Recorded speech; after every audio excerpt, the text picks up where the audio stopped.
वस्तु स्वरूप को समझने के लिए चार अभावों का जानना भी उतना ही जरूरी है जितना जीने के लिए ऑक्सीजन का जरूरी है।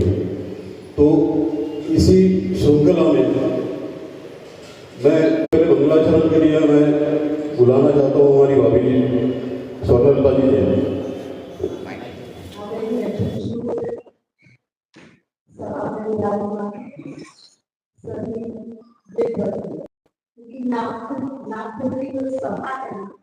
सब विद्वानों से बड़ी मैं कहीं भी जाकर कहती हूँ ये हमारे अपनी श्रोता के सब होता है। सब लोग इतने अच्छे मनों से हैं कि सबके हृदय में तत्व बसा हुआ है, इसलिए ये बात मेरी सही है ना। आज अभी अभी हो गया है कि मुझे आपको पता चले करना मैंने कहा ठीक है। तो मंगलाचरण करने से पहले एक बात कहना चाहती हूँ, ये जो चार अभाव की चर्चा यहाँ की गई है, आचार्य समर्थ एक देवागुण स्तोत्र बनाया है, उसके आधार पर की गई है। लेकिन क्यों की है, मुझे तो ये बात कहनी है कि अभावों की आवश्यकता तो जिनानों ने ऐसा कहा है कि जो अनेकांत की सिद्धि करते हैं तो अनेकांत की सिद्धि के लिए अभाव की जरूरत होती है। क्यों पड़ती है? क्योंकि अगर वस्तु को हमने सर्वथा मान लिया तो क्या होगा? तो वस्तु में या तो पूरा अभाव हो जाएगा और सारी वस्तुएं एक रूप हो जाएंगी, पर ऐसा तो है नहीं। तो चारों अभाव के माध्यम से चार चीजें बनेंगी। एक तो वस्तु अनंत है, दूसरा वस्तु अनंत है, तीसरा एक स्वरूप है और चौथा एक नहीं होती। तो इस प्रकार से चारों अभाव की आवश्यकता मुझे समझ में आई है। तो बहुत ज्यादा सोचने का इसके बारे में, लेकिन इतना मुझे समझ में आया है। अब मैं मंगलाचरण के रूप में ये तीन गाथाएं इसमें बोलना चाहती हूँ।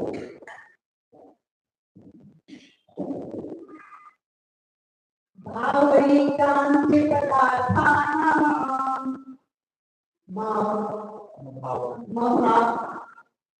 भावैकान्ति पदार्थानां भावानां पन्नवा सर्वात्मनात्यन्त स्वरूपं मतावत् कार्यक्रमनादि स्यात् भावस्य विमले तत्त्वस्य च कर्मस्य गच्छते नरकां गते सर्वात्मकं तदेकं स्यात्।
उसका कैसा अभाव है। देखिए वो ऐसे सुरक्षा मंत्री क्या बाहर जाता है क्या? नहीं, रहता है देश में। उसका रहकर भी वो वहां पर काम देख रहा है पूरा। वैसे ही उसका अस्तित्व कहाँ, उसका देश पे है, और काम क्या कर रहा है, विदेश के और सुरक्षा के, देश के बाहर की सुरक्षा। यानी नहीं होने के बाद में, अभाव होने के बाद भी वो अपना अस्तित्व अपना कायम है। जैसे ये स्पीकर, इस पे माइक पे मोबाइल का अभाव है।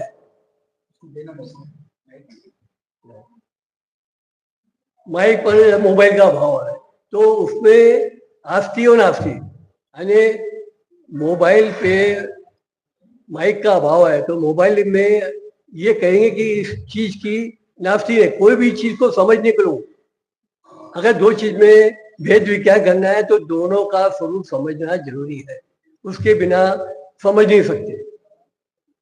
अगर जैसे अनादिकाल से, ये क्यों उसकी उपयोगिता है, क्योंकि अनादिकाल से जीव शरीर के साथ है।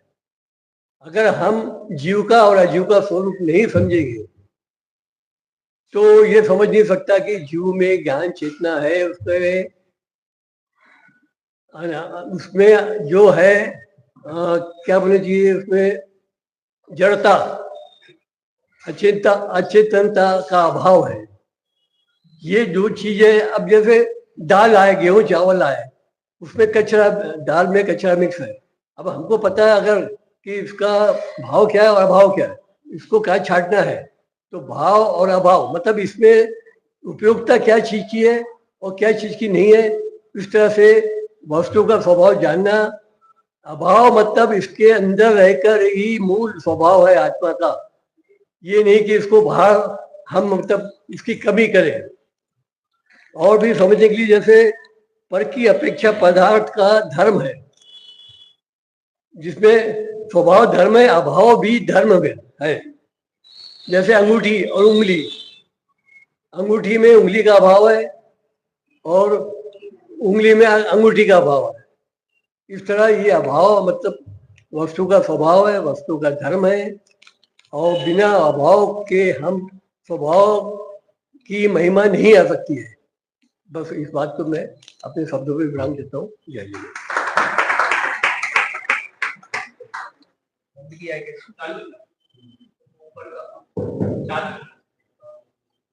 देखो,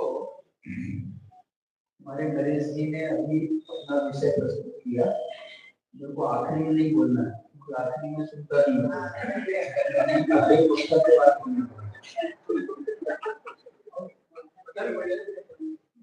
ये मैं सब जगह करता हूँ ऐसा।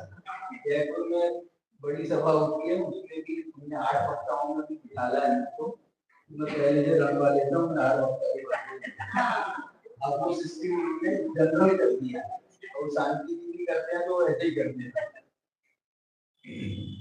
मतलब देखो, ये जो गतिविधि चालू की है हमारे मनीष जी को, इसमें विशेष योगदान है। गतिविधि जो चालू की है, ये इसका इतना अच्छा इम्पैक्ट है कि आपको एक विषय देंगे, तो 4 दिन पहले विषय दे दिया तो अब रात 4 को रात आपकी खराब है, मतलब जो है खराब नहीं होना है, अच्छी होना है। मतलब आपको सोचने के लिए, चिंतन करने के लिए, और ये जो है आपको वक्ता तो बना ही रहा है, साथ में ये चिंतक भी बना रहा है, आप खोजी भी बना रहे हैं, यानी आप खोजोगे, 4 जगह सर्च करोगे। अब इसको कम मंगलाचरण करना है तो ये सबसे जो है, लेकिन जो है अच्छी बात है, मुझे ये कहना है ज्ञान के विषय है सारे, और उसके बारे में जब हम सोचते हैं तो हमारा जो है बहुत चिंतन क्लियर होता है। और ये सुनने से बिल्कुल नहीं होता है, सुनने से ये क्लियरिटी नहीं आती है, बोलने से क्लियरिटी आती है।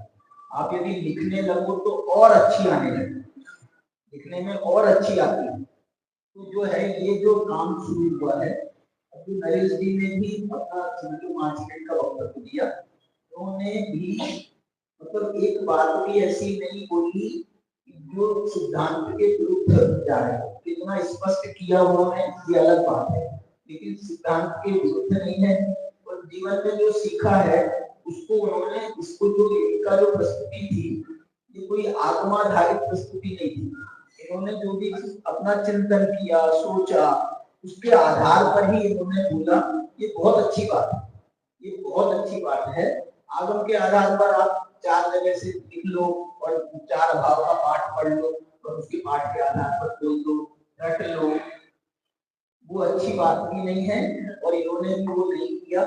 और अभाव के लिए उन्होंने जो उदाहरण दिए, विदेश मंत्री का बाद में उन्होंने सुधारा कि विदेश मंत्री भी वाला बोल लिए अच्छा मंत्री। अच्छा, अब एक बात मैं आपसे पूछ रहा हूँ इनके विषय के आधार पर कि अभाव धर्म किसके आधार पर होता है? अभाव धर्म किसको विषय बनाता है? कहीं इसका उत्तर, अभाव धर्म किसको विषय बनाता है? स्वभाव को विषय बनाए, अभाव स्वभाव को विषय बनाए, भाव किसको विषय बनाए? भाव स्वभाव को विषय बनाएगा, तो अभाव स्वभाव को विषय कैसे बनाए? अभाव किसको विषय बनाता है? अभाव जो है वो दूसरी वस्तु को विषय है, और दूसरी वस्तु का मेरे में अभाव है या एक वस्तु का दूसरी वस्तु में अभाव है, तो जो दूसरी वस्तु है ना उसके आधार पर अभाव धर्म, और जो स्वयं वस्तु है उसके आधार पर भाव धर्म। मेरे अनंत गुण वो मेरे भाव धर्म से, और जो मैं जड़ नहीं हूँ, तो ये जड़ नहीं हूँ, ये जड़ के आधार पर है ना, तो इसलिए आधार तो इसमें जड़ का है। लेकिन अब प्रश्न मेरा दूसरा है कि ये जो अभाव धर्म है होता किसमें? किसके आधार पर है? किसका कौन इसका विषय है वो अलग बात है, लेकिन अभाव धर्म होता किसमें? स्वयं में। मतलब मैं ही हूँ भाव स्वरूप और मैं ही अभाव स्वरूप। क्यों? क्योंकि आपने ये थोड़ी कहा कि मैं जड़ हूं, आपने ये कहा ना कि मैं, मेरे में जड़ का अभाव है। तो अभाव कहाँ? अभाव तो मेरे में ही है ना, इसलिए भाव धर्म भी मेरे में है और अभाव धर्म भी मेरे में है। ऐसे वस्तु स्वरूप तो अस्ति नास्ति से भी हम समझते हैं। ये अभाव में क्या हुआ है? अब अपना और वक्ता को बुला लिया पर, तो फिर आगे उसके आधार पर तो मैं सारी बता दूंगा। ये नहीं है, ये ही बोलने वाला था। इसमें जो है ये 4 अभाव जो है, इसमें 2 अभाव तो पर्याय पर आता है। मेरी दृष्टि से 2 है। मैं इसमें झगड़ा करूंगा, मानिए अभी इस लोगों को बोलने दो। तो जो है 2 पर्याय पर आधारित है, एक स्वभाव पर आधारित, स्वभावों पर आधारित ऐसा भी कह सकते, और एक द्रव्य पर आधारित। तो ऐसे ये जो है 3 चीजों पर आधारित है और उसकी चर्चा करेंगे। हाँ भाई साहब,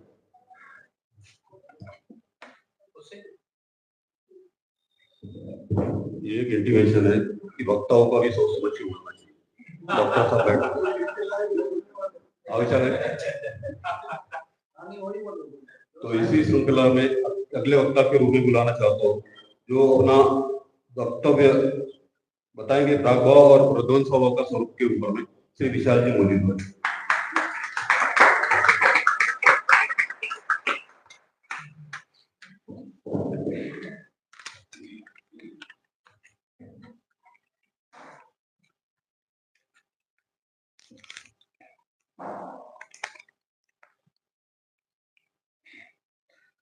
आत्मज्ञान ही ज्ञान है, शेष सभी अज्ञान।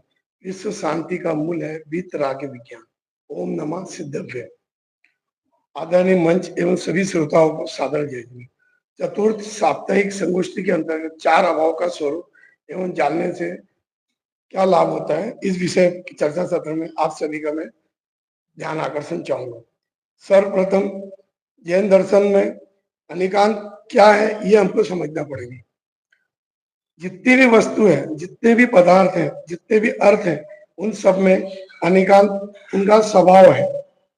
यानी प्रत्येक वस्तु, प्रत्येक पदार्थ में एक समय पर 2 अलग अलग गुण विद्यमान रहते हैं। जैसे प्रत्येक पदार्थ में किसी अपेक्षा से सद्भाव है और किसी अपेक्षा से अभाव है। अब प्रश्न आता है कि सद्भाव कैसे? तो सद्भाव ऐसे कि द्रव्य क्षेत्र काल की अपेक्षा से सद्भाव होता है, यानी उसका अस्तित्व होता है। तो अनेकांत स्वरूप में देखें तो प्रत्येक वस्तु में अभाव नामक सत्ता भी है। अभी अपन अभाव के बारे में बात करें तो अभाव को विशेष रूप से रख करके भी अपन अपना विषय रखते हैं। अब अभाव यानी क्या? अभाव किसे कहते हैं? उसका किसी अन्य में नहीं होना, किसी वस्तु का, पदार्थ का किसी अन्य में नहीं होना, उसे अभाव कहते हैं। यानी प्रत्येक द्रव्य, प्रत्येक पदार्थ एक ऐसा स्वभाव है, प्रत्येक स्वभाव में एक ऐसा स्वभाव होता है, अभाव रूप स्वभाव होता है कि उसके अंदर एक अभाव रूप गुण भी होता है। स्वभाव से तो हम सभी परिचित हैं, हम सब जानते हैं कि स्वभाव क्या होता है। वैसे ही जैन दर्शन में अभाव आचार्य समदभद्र द्वारा रचित अपमीमांसा ग्रंथ के माध्यम से इसके 4 रूप का वर्गीकरण किया है। अभाव, 4 अभाव कौन से हैं? पहला प्राग भाव, दूसरा प्रध्वंसा भाव, तीसरा अनुनय भाव और चौथा अत्यंत भाव। उसी अभाव की चर्चा में आज मेरा संगोष्ठी का विषय है प्राग भाव और प्रध्वंसा भाव का स्वरूप। तो प्राग भाव यानी क्या? सर्वप्रथम प्राग भाव यानी क्या? वर्तमान पर्याय का पूर्व पर्याय में अभाव हो सो प्राग भाव, यानी वर्तमान प्रेजेंट की जो पदार्थ पर्याय है उसके पूर्व की पर्याय में नहीं होंगी और भिन्न, और उससे वो भिन्न होंगी, यह प्राग भाव कहलाता है। दूसरा है प्रध्वंस भाव, इसका उलट। प्रध्वंस भाव यानी प्राग भाव से इसका उलट है कि वर्तमान की पर्याय भविष्य की पर्याय से भिन्न होंगी, वर्तमान की पर्याय भविष्य की पर्याय से का अभाव होगा उसमें, तो उसको प्रध्वंस भाव। अगर हम इन अभावों को नहीं समझते हैं तो क्या होगा? हम पूर्व पर्याय में रागी देशी थे, लेकिन हम अभी यही समझते रहेंगे कि हम अभी भी रागी देशी हैं, तो रागी देशी हैं, यानी ये भाव हमारे बार बार चलते रहते हैं। किंतु प्राग भाव की वजह से उसका एग्जिस्टेंस, यानी वो प्राग भाव अपने विराजमान से हमें स्वीकृति मिलती है कि पूर्व में भले ही तुम रागी देशी थे, लेकिन अब धर्म कार्य में लगने के बाद आप अपने आप को सुधार सकते हैं और धर्मी बन सकते हैं, ये प्राग भाव कहता है। अब प्रध्वंस भाव को नहीं समझने से क्या होगा? अभी हम किसी पाप कार्य में लगे हैं, अधर्म के कार्य में लगे हैं, कर रहे हैं, लेकिन भविष्य में कुछ धर्म कार्य या उसके अगले ही क्षण में धर्म कार्य में अब हमारी प्रवृत्ति लग जाती है या हम उसको धर्म कार्य में लग जाते हैं, तो ये प्रध्वंस भाव को स्वीकृति, प्रध्वंस भाव से स्वीकृति मिलती है। अगर इसको हम नहीं समझेंगे तो क्या होगा, ये अभी हमने देखा। अब इसको समझने से इसके बेनिफिट्स क्या है वो अभी हम देखते हैं। समझने से ये होगा कि हमारी जो पामरता है, हमारी जो खराब दशा है, हम उससे उभरेंगे और अपने स्वरूप को समझ सकेंगे। इन्हें जानने से अपना नजरिया बदलता है, हमारी सम्यक दृष्टि जो है वो चेंज होती है, विकसित होती है और उसमें हमको अच्छा बनने की मदद मिलती है। जैसे वर्तमान जानने की कला, वस्तु के स्वतंत्र परिणमन का ज्ञान, पुरुषार्थ की प्रेरणा और वैराग्य उत्पन्न कराने वाला ये ऐसा ज्ञान हमको इससे ये बेनिफिट्स है। अब समझते प्राग भाव के उदाहरण क्या है। जैसे मिट्टी का घड़ा बनाने में पहले उस मिट्टी में घड़े का अभाव था, रोटी बनाने से पहले आटे में रोटी का अभाव था। उसी तरह प्रध्वंस भाव के उदाहरण, घड़ा फूट जाने से मिट्टी में घड़े का अभाव हो जाना, दूध से दही बन जाने पर दही में दूध का अभाव हो जाना, ये इसके उदाहरण है।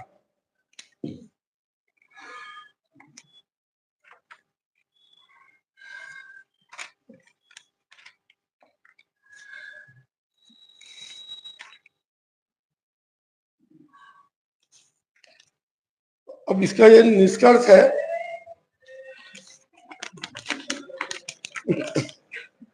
इन अभावों को स्वीकार करने का सबसे बड़ा लाभ पर्याय की स्वतंत्रता को समझना। जब हम समझते हैं कि हर समय की अवस्था स्वतंत्र है और एक दूसरे से नहीं मिलती, तो हम दूसरे पर ग्रह पर अधिकार जताने की वृत्ति छोड़ देते हैं। यही ज्ञान हमें समता भाव की ओर ले जाता है। ये कहते हैं ना भविष्य की अत्यधिक चिंता, न अतीत का व्यर्थ पछतावा। इसी प्रकार हम भी चार अभाव का स्वरूप समझकर अपने ही स्वभाव में रहे एवं मुक्ति को प्राप्त करें, ऐसी भावना। जय जय। ये भी बताओ साथ में, आपने जो है ये तैयारी कितने दिन से करी, कैसी करी और किसके आधार पर? मैं तो मनीष जी को 3 दिन से मना कर रहा था। तो मेरा भी सुबह का शेड्यूल थोड़ा, मैं बता रहा हूँ। अच्छा बोला, मैं बता रहा हूँ तैयारी की है ना। मैं आप लोगों को भी ये जानने के लिए बातें कर रहा हूँ, मैं बता रहा हूँ की जाती है, इसलिए आप भी कर सकते हो। मैं आपको बता रहा हूँ, आपने प्रश्न किया तो मैं जवाब दे रहा हूँ। मनीष जी को हर हफ्ते विकल्प रहता है और वो ढूंढते रहते हैं, क्योंकि ये संगोष्ठी वो चला रहे हैं, उनको चिंता रहना स्वाभाविक है। और हम है कि हम भागते रहते हैं। क्योंकि मेरा सुबह का शेड्यूल थोड़ा था, मैं फिजियोथेरेपी जा रहा हूँ, गांधी बगीचा चालू किया हूँ, थोड़ा सा हेल्थ को कॉन्शियस होकर मैं कर रहा हूँ। सर्वाइकल की स्टार्टिंग है मेरी, तो मेरे को एक्सरसाइज करना भी जरूरी हो गया। मैं भाग रहा था, मैंने इनको मना किया। 3 नाम डालते तो चौथा नाम के लिए क्वेश्चन मार्क मार के मेरे को बार बार पूछते थे और मैं मना करता था। चौथे दिन इन्होंने मेरे से पूछे हुए मेरी फोटो छाप दी। अब छाप दी तो छाप दी। अब आपने जैसा भी कहा ना कि 3 दिन से, जिस दिन से मेरी फोटो छापी उस दिन से मैं संजीव जी गोदर जी के प्रवचन, उसके बाद भाई साहब के प्रवचन, और उसके बाद में छात्र के प्रवचन, ये जो मैंने 5 मिनट, वो छात्र का नाम भूल गया, वो छात्र के प्रवचन में थे, उसको शॉर्ट करके। और मनीष जी ने मेरे को एक पूरा लेख डाला था, सॉरी मोहित जी ने, वो ये रखा हुआ है, थोड़ा सा संक्षिप्त था, तो मैंने उसको शॉर्ट करके अपने हाथ से पूरा नोट बना करके उसको अभी आपके सामने पढ़ा। तो ठीक है, मेरे को मनीष जी ने सवाल कर रहा था कि मैं मनीष जी को भी धन्यवाद दे रहा हूँ। और कैसा है, आने मंच पे बोलने का डर तो है नहीं, लेकिन विषय अगर रहा तो उसको 3-4 दिन से मंथन चल रहा है, उसको शॉर्ट करते करते वो 8 पेज को 3 पेज बना लिया और आपके सामने पढ़ दिया। जो है ना, तो रोज प्रवचन में बैठने लगो ना, तो तुम्हारे को किसी के प्रवचन सुनने की जरूरत नहीं। चलो कोई बात नहीं है। हाँ, क्या बोल रहे थे? क्या बोले? 3 मिनट बोलने के लिए 3 दिन। ठीक है, कोई दिक्कत नहीं है, बहुत अच्छा। और ये यही तरीके हैं। और आजकल तो जो है हमारे पास में इतने साधन अवेलेबल हैं कि हम जो है ना यूट्यूब को बोले चार अभाव, तो वो जो है वो 4 ऑर्गेनाइज कर, इसलिए जो है बहुत सारे साधन हमारे पास में हो गए हैं। और ये कोरोना ने तो उसका बहुत अच्छा कमाल का काम कर दिया। देखो, ये जो 2 अभावों की चर्चा इन्होंने करी विशेष रूप से, इसका मैं थोड़ा सा आपको शाब्दिक विश्लेषण बताना चाहता हूँ। प्राग भाव का मतलब क्या है? प्राग माने पहले, पूर्व, पहले, प्राग वैदिक, प्राग वैदिक, प्राग ऐतिहासिक। प्राग माने बहुत पहले का इतिहास। तो प्राग माने पहले और अभाव माने अभाव। तो जिसका पहले अभाव है, पूर्व में जिसका अभाव था, तो ये जो वर्तमान पर्याय है ये पहले नहीं थी, आज है, पहले नहीं थी। इसका नाम है प्राग भाव। और ये जो वर्तमान पर्याय है ये भविष्य में नहीं रहेगी, इसका नाम है प्रध्वंसा। अब इस प्रध्वंसा भाव में एक शब्द है प्रध्वंस। प्रध्वंस माने क्या? नाश होना। तो पर्याय तो ऐसी होती है ना कि जिसका पर्याय उत्पन्न भी होती है और नष्ट भी होती है। तो जो है उत्पन्न होने के पहले नहीं थी और नष्ट होने के बाद में नहीं रहेगी। नष्ट होने के बाद में कौन रहता? नष्ट होने के बाद में कोई चीज रहती नहीं है। तो ये यदि हमको ये स्वरूप ख्याल में रहे तो उससे जो लाभ भाई साहब ने बताए कि भाई हमको जो है एक तो चिंता करने की जरूरत नहीं है। दीनता, पामरता नष्ट होती है। पामरता नष्ट होती है का क्या मतलब? नष्ट ये होती है कि वर्तमान मेरी पर्याय का प्रभु में अभाव है, तो पहले मैं भले पामर था, पहले दीनहीन था, पामर था, लेकिन जो है वो पामरता आज नहीं है।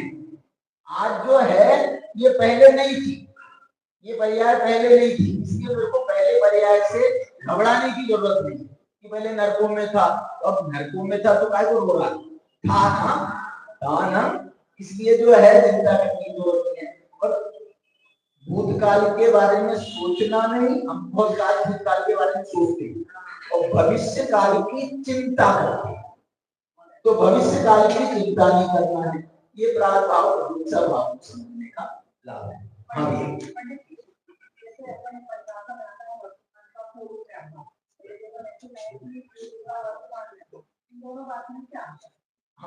हमारा जो विषय है वो वर्तमान, हम वर्तमान के बारे में सोच रहे हैं। तो वर्तमान क्या है, वर्तमान पूर्व में नहीं, तो वर्तमान का पूर्व में अभाव, इसको मैं तो दो ढंग से विचार करने की जरूरत है। वर्तमान पर्याय का पूर्व पर्याय में अभाव, इसकी बजाय आप ऐसा भी कह सकते हो वर्तमान पर्याय का पूर्व में अभाव, मतलब आप पूर्व पर्याय में अभाव कहने की जरूरत भी नहीं है, पूर्व में अभाव मैंने पूर्व काल में, भूतकाल में अभाव, और वर्तमान पर्याय का भविष्य काल में अभाव, क्योंकि पर्याय नष्ट होने के स्वभाव है, नष्ट होगी एक समय के बाद में, तो एक समय के बाद में नष्ट, इसको जो है आपको दोनों तरह से समझना चाहिए, स्थूल पर्यायों में भी और सूक्ष्म पर्याय।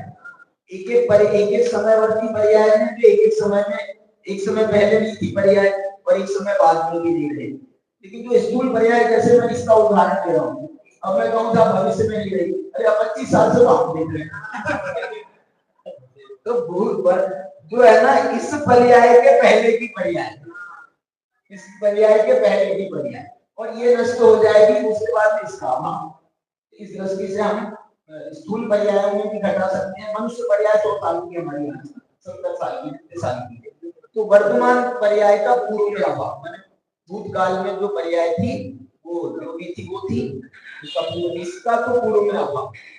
इसलिए मेरे को जो है, इसलिए वास्तव में ये इस बात की सूचना है कि मुझे जो भी करना है वो वर्तमान में करना है, वर्तमान पर्याय में करना है, और ये बात में जो है ना ज्यादा सूक्ष्मता में जाने की जरूरत नहीं है। आप ज्यादा सूक्ष्म पर्याय में जाओगे तो आप एक समय बात को नष्ट हो जाएगी, मैं क्या करूंगा, क्या फायदा है।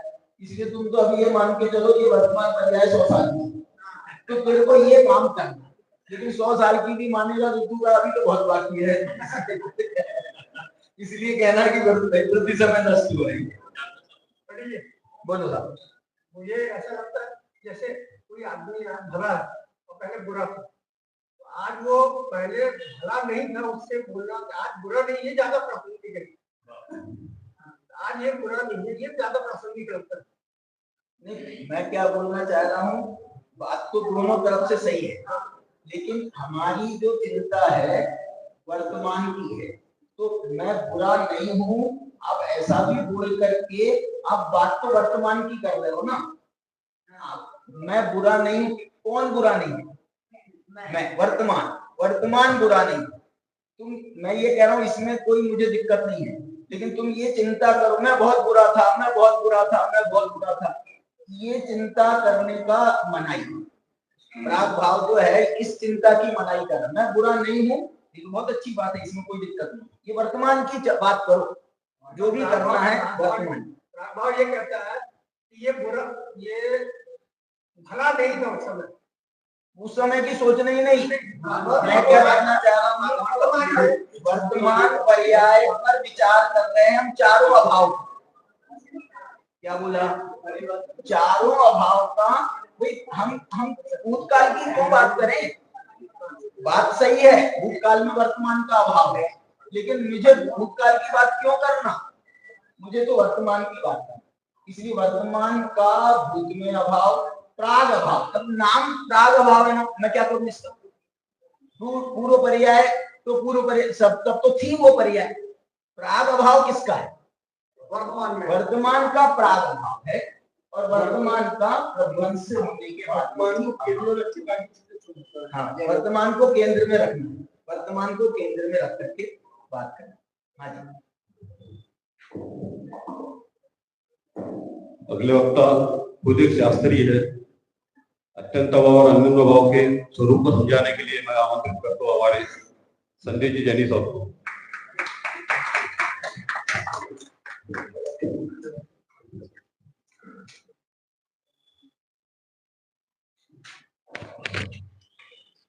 आदरणीय अध्यक्ष महोदय, सभी साधर्मी जन,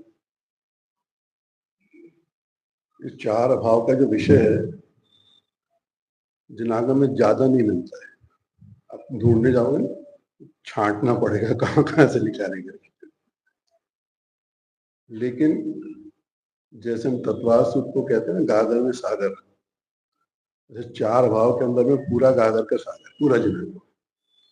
आपको देखने की दृष्टि है कि आप उसको किस दृष्टि से देखते हैं। नावी ने प्रश्न किया कि भूतकाल की पर्याय को अभी वर्तमान में कहते हैं, वर्तमान की पर्याय को भूतकाल में कहने में कुछ फर्क है क्या? यहाँ पे प्रश्न उपस्थित किया था यहाँ पर कि हम ये कहें कि भूतकाल की पर्याय का वर्तमान में अभाव है या वर्तमान की पर्याय का भूतकाल में अभाव है। तो उन्होंने कहा कि वर्तमान को स्थापित करो पहले। ये तो महात्मा गांधी की वर्तमान की पर्याय कहाँ है हमको नहीं पता है। भूतकाल की पर्याय का महात्मा गांधी की वर्तमान में अभाव, लेकिन वर्तमान में किसके अभाव? स्थापित तो करना पड़ेगा वर्तमान को। वर्तमान को स्थापित नहीं करोगे तो भूतकाल का तुम अभाव कह नहीं सकते। ऐसे ही भविष्य काल के ऊपर, वर्तमान काल का भविष्य काल में अभाव, ठीक है, उसका इनकार नहीं है, लेकिन भविष्य काल का वर्तमान में अभाव, वर्तमान है ना, हम बताएं किसको, किसके आधार से, वर्तमान के आधार से हम उसको प्रस्तुतिकरण कर सकते हैं। वर्तमान नहीं रहेगा तो ना हम भूत की बात कर सकते हैं ना भविष्य की बात कर सकते हैं। अपराध भाव से प्रध्वंस भाव, गागर में सागर कैसा? गागर में सागर ऐसा कि भैया जब वस्तु की अनादि अनंत की सिद्धि होगी, अगर अपराध भाव को मान रहे हो ना, तो वर्तमान में उसका अभाव, अभाव का मतलब वो है लेकिन अभी नहीं है। अगर ऐसा है कि नष्ट, आप इसको अभाव अगर नष्ट अगर आप कहोगे तो प्रमेयत्व भाव खत्म हो जाएगा, प्रमेयत्व गुण खत्म हो जाएगा। प्रमेयत्व गुण की परिभाषा क्या है? तो ये तीन काल की चराचर, उसके अंदर पर्याय के अंदर प्रमेयत्व नाम का गुण पड़ा हुआ है। कौन सी पर्याय में? जो अनादि अनंत पहले हो गई थी, अनंत काल के बाद में होगी, तो भी केवली भगवान चराचर सामने आंवले में रखे हुए हाथ की तरफ भांति जान रहे हैं। मेरा विषय अन्योन्य भाव अत्यंत भाव के ऊपर में। अन्योन्य भाव वर्तमान की एक पर्याय में पुद्गल की, दूसरी पुद्गल की पर्याय में अभाव। जैसे इस माइक के अंदर में मोबाइल का अभाव, मोबाइल के अंदर में माइक का अभाव, बिल्कुल सही है। तो प्रश्न ये उठना चाहिए कि हमें क्या लेना देना इससे, हम तो जीव तत्व है। ना मैं माइक से मतलब, ना पुद्गल से मतलब, इससे मतलब, तो जीव का, मैं तो जीव हूँ, मेरे को इससे क्या लेना। आचार्य क्यों बता रहे हैं? भैया आचार्य इसलिए बता रहे हैं क्योंकि तुम्हें जीव दिखता नहीं है, तो तुमको पुद्गल दिखता है, तो पुद्गल के माध्यम से तुमको बता रहे। माध्यम है ये, बताना तो जीव को है, जीव को समझाना है कि मेरा भी वर्तमान की, मेरे भी जीव की पर्याय में सबका अभाव। क्योंकि जितना भी मिथ्या संसार का खेल है ना, ये सारा एक पुद्गल को देख करके खड़ा होता है। आपने पुद्गल को देखा, ये अच्छा है, ये अच्छा नहीं है, ये रखने लायक है, ये छोड़ने लायक है, आपकी इष्ट अनिष्ट बुद्धि चालू, और उसके साथ में इष्ट अनिष्ट बुद्धि के साथ में आपका मिथ्यात्व चालू, मिथ्यात्व के साथ में आपकी कषाएं चालू। ये सारी एक दूसरे को हवा देती रहती, ये इसको, वो उसको, वो इसको, और पूरा आरोप किस पे जाता है? पुद्गल पे। भैया पुद्गल से उसका कोई लेना नहीं। अत्यंत अभाव में बता दिया कि तुम जीव तत्व हो, तुम्हारा उसके साथ में अत्यंत अभाव, अभाव है नहीं। जिस माइक को तुम अच्छा कह रहे हो या अच्छा नहीं कह रहे हो, या स्वर्ण को तुम अच्छा कह रहे हो या अच्छा नहीं कह रहे हो, वही माइक का परमाणु कालांतर में स्वर्ण रूप से परिणमित हो जाएगा। मैं थोड़ा सा भाषा में थोड़ी सी वो ले रहा हूं कि वही परमाणु, स्वर्ण की जो परमाणु है, जो पीले परमाणु, उसको आप अच्छा कह रहे हो, रखने लायक कह रहे हो, वही विष्ठा में भी परिवर्तित हो जाते हैं। विश्वास नहीं होता तो आप खाए ना, आप रसगुल्ला खाते हो सुबह, शाम को खाते हो, सुबह क्या हो गया? परिवर्तन है, पुद्गल का परिवर्तन है। तो वर्तमान के रसगुल्ले के अंदर में भविष्य के होने वाले पुद्गल की पर्याय का अभाव, या वर्तमान में एक समय में अभाव ही है, एक कालांतर में तो वही परमाणु परमाणु तो है। किसमें राग द्वेष कर रहे हो तुम? उस रसगुल्ले में, उस स्वर्ण में, उस रुपए पैसे में, उस डॉलर में। करने लायक नहीं, आचार्य ये समझा रहे हैं उसके माध्यम से। अत्यंत अभाव से कह दिया कि एक द्रव्य में दूसरे द्रव्य का अत्यंत अभाव, अत्यंत मतलब नो एंट्री, आप आ ही नहीं सकते, उसके प्रवेश ही नहीं कर सकते उसके अंदर में। आप जितना आप कह रहे हो मकान मेरा ये, कितना मकान तुम्हारे अंदर प्रवेश करेंगे, कितनी BMW तुम्हारे अंदर प्रवेश करेगी, कितनी करोड़ों की FD तुम्हारे अंदर प्रवेश करेगी, कुछ नहीं, व्यवस्था ही नहीं है। और जब नहीं थी तब कितनी तुम्हारा खाली था, तुम्हारा FD नहीं थी, सबका इतिहास उठा के देख लो, सब कहाँ से आया लोटा लेके आया, जैसे कि इतिहास हो, तो उस समय लोटा कहाँ था, आज का लोटा कहाँ है, कहाँ रहने वाला, प्रवेश व्यवस्था ही नहीं है। जब ऐसी दृष्टि जागृत होती है तब बिल्कुल वीतराग का सहज रूप से प्रकट हो जाता है। ये दो पुद्गल की पर्याय के अंदर में क्या राग द्वेष करना, ये तो पुद्गल की पर्याय, आज ये है कल वो है, कल परसों वो हो जाएगी, मैं उसमें क्या आपत्ति का। और पुद्गल का जो है ना, ये तीन जो प्राग भाव, प्रध्वंस भाव, तीसरा जन्मन भाव, ये पहले दो भाव तो पर्याय की अपेक्षा, और पर्याय की अपेक्षा जो उसका स्वभाव है वर्तमान में मेरे अभावात्मा भी, अभावात्मा भी उसका स्वभाव है जीव का। जैसे अपन कहते हैं ना, एक पुरुष जो है पिता भी है, पुत्र भी है, बेटा भी है, सब है, तो किस अपेक्षा थे, सात बात की अपेक्षा से तो है ही, उसमें उस समय अभाव होने पर भी उसका स्वभाव है, पिता में पुत्र का अभाव है, लेकिन अभाव तब है जब उसका स्वभाव है, तो अभाव है। अभाव भी एक तरह का स्वभाव है जिसको स्वभाव की अपेक्षा से कहा जा रहा है। और नहीं कहते, इसको नहीं माने, चार अभाव को नहीं माने तो क्या होगा, भैया तुम त्रिकाल का स्वरूप ही समझ खत्म हो जाएगा, तीन काल की व्यवस्था ही खत्म हो जाएगी। जो अनादि था भूतकाल का, तुम उसको भूतकाल का तुम मानोगे नहीं, तो वर्तमान भी सब मानो, तो भूतकाल तुम्हारा समाप्त हो गया पूरा।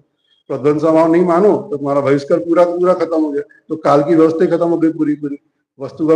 अगर मान लो इस पुद्गल के इसको नहीं मानो, अत्यंत भाव को नहीं मानो, अन्य का भाव को नहीं माने, तो पूरा का पूरा बड़ा जो द्रव्य है वो छोटे द्रव्य को खा जाएगा।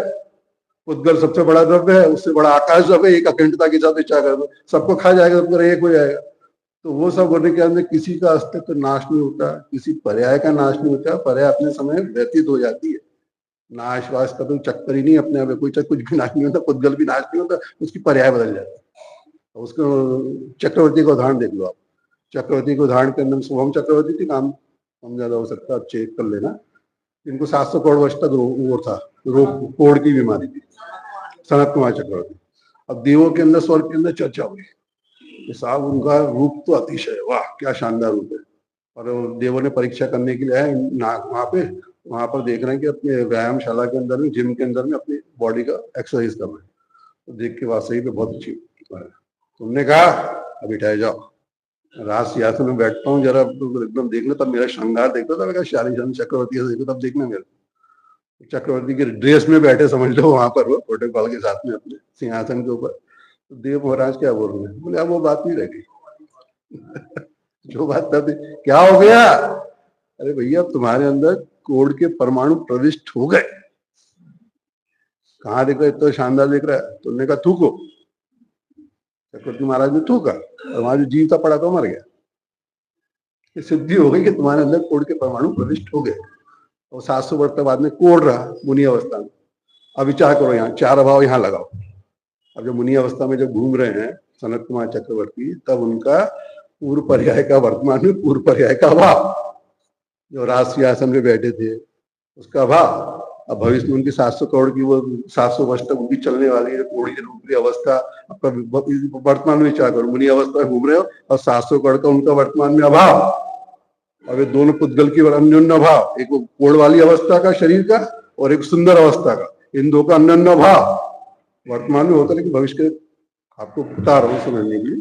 और अत्यंत अभाव, तो वो उनका जीव, सनत कुमार का जीव उन सब से भिन्न, तटस्थ, देख रहा है, ज्ञाता दृष्टा बना बैठा हुआ है। वीतरागता ऐसी, और हमारी भी ऐसी प्रकट होगी, इसे मंगल वहां से वर्णन हो जाए।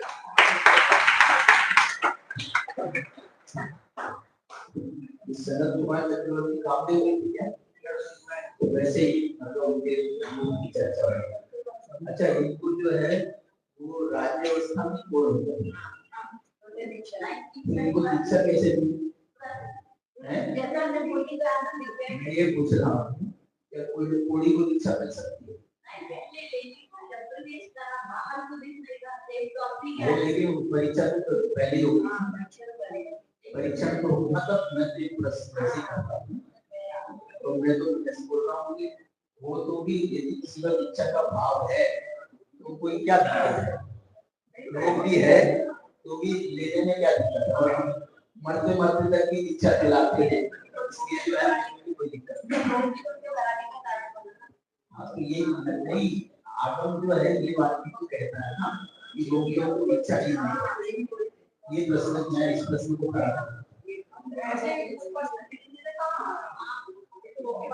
ऐसे तो मालूम था ना, परीक्षा तो होगी ना। ये तो नहीं, मैं कह रहा हूँ चलो देवताओं ने हमको बताया था कि नहीं बताया था, यदि नहीं बताया है तो फिर हम कह सकते हैं उनको नहीं। चलो कोई बात नहीं, झगड़ा नहीं।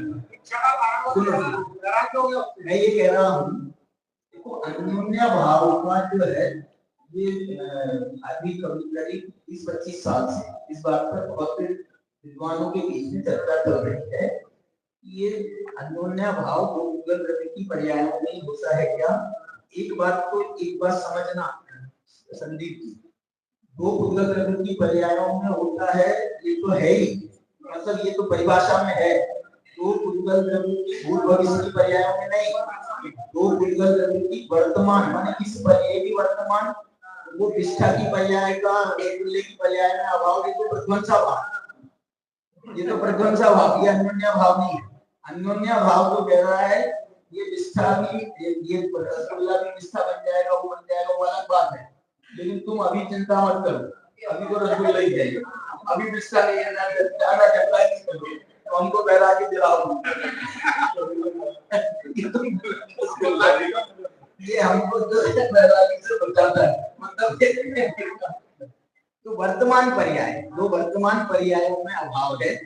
और यहाँ पर जो है वास्तविकता ये है कि अष्टसहस्री से ये विषय आया था, गोपाल दास जी बरैया ने ये परिभाषा बनाई थी, लेकिन वहां पर ये उद्गत द्रव्य जो है उदाहरण के रूप में, सिद्धांत नहीं, लेकिन परिभाषा ने उसको सिद्धांत का रूप दे दिया।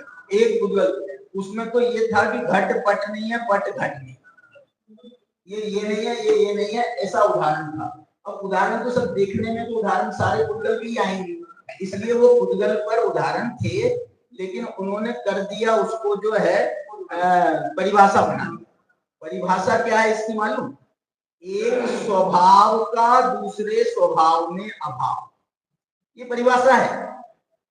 अष्टसहस्री का वचन बोल रहा हूं मैं, स्वभावाद स्वभावांतर व्यावृत्ति अन्योन्या भाव।